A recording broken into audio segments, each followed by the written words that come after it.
दोस्तों नमस्कार, स्वागत आप सभी का गजब समाचार में। दोस्तों आपको क्या वाकई में इस जो फाइट हुई है अविनाश और दिग्विजय के बीच में, इसमें अविनाश ठीक लगा है या फिर आप मानते हैं कि दिग्विजय इसमें और दो राइट था? हालांकि ये जो फाइट है वो आपको आधी अधूरी कल भी दिखाई जाएगी, लेकिन जो इंसिडेंट्स जिसमें आपने देखा धक्का मारते हुए यहाँ क्लियरली दिखाया गया है अविनाश को, जिसके बाद में कि गिरा है। और इससे पहले यहाँ उसने धमकी भी दी थी कि तू जो है एक पाउच पी लेके दिखा दे तो मैं तुझे मान जाऊंगा। तो इसे ऐसे कंसीडर किया जा सकता है। इस मुद्दे को बड़ा अगर करना होगा वीकेंड के वार पर, जैसे कि सलमान खान करते हैं, तो भाई साहब यहाँ कह दिया जाएगा कि आपने जानबूझकर फुल ऑन प्लानिंग से दिग्विजय को धक्का मारा, उसको चोट पहुंचाने का आपका पूरा यहाँ पर मकसद था। लेकिन अगर दिग्विजय की साइड नहीं ली जाती है तो इस मुद्दे को घुमाया जा सकता है कि भाई साहब कहा तो आपने भी था कि फाड़ दूंगा, कहने को तो कोई कुछ भी कह सकता है, वो जो है तहस तहस में हो गया, ऐसा कोई इंटेंशन नहीं था। इस तरीके से इस मुद्दे को मोड़ दिया जाएगा, लेकिन इस पर बात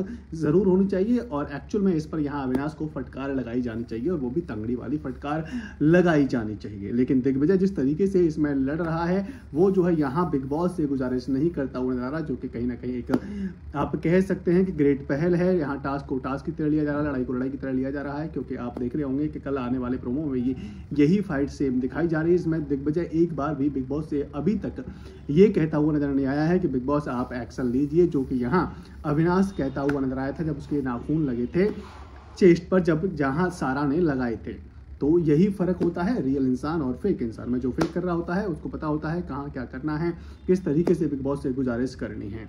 फिलहाल यहाँ कल और पता हो जाएगा कि वाकई में क्लियरली ये फाइट क्या हुई है, कैसे हुई है, क्यों हुई है, इसमें कौन सही कौन गलत है, क्या दिग्विजय ने गुजारिश करी है उसको बाहर निकालने की या फिर धक्का मारने की, जो भी यहाँ आप कह सकते हैं जस्टिस की, या फिर नहीं। लेकिन उसके अलावा एक और दूसरा पॉइंट यहाँ जो देखने को मिलने वाला है कल आने वाले एपिसोड में, वो है करण का इमोशनल होना। एक्चुअल में करण को यहाँ देखा होगा आपने टास्क में बिल्कुल भी खड़ा नहीं हुआ है शिल्पा के लिए बहुत ज़्यादा उसने फाइट भी नहीं करी है, प्यार से वजह से मांग रहा था, प्यार से शिल्पा को दे रहा था। चुम जो है यहाँ लगातार लड़ती हुई नजर आ रही थी, तो चुम जो है पसंद आई है शिल्पा को।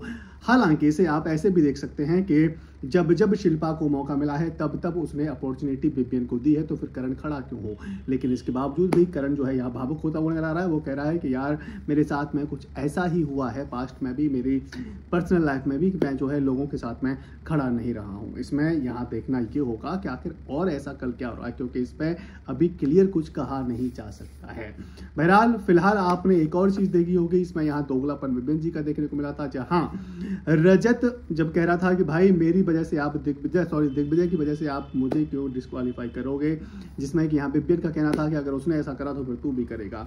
वहीं दूसरे पॉइंट में यहाँ खुद दोगले होते हुए वो नजर आए। उन्होंने कहा कि भाई दिग्विजय से तू मेरे से बात करने आया, सिंगल आया है ना, तू सिंगल की, तो फिर यहाँ अगर वो सिंगल आया है तो उसको सिंगल ही रहने दिया जाए। उसकी वजह पे यहाँ रजत दलाल को आप कह सकते हैं कि डिस्क्वालीफाई नहीं किया जाना चाहिए था, लेकिन लोग दोगले होते हैं, ईच एंड एवरीवन इज दोगला। सो दोगलेपन की यहाँ मिसाल आपको देखने को मिल गई होगी।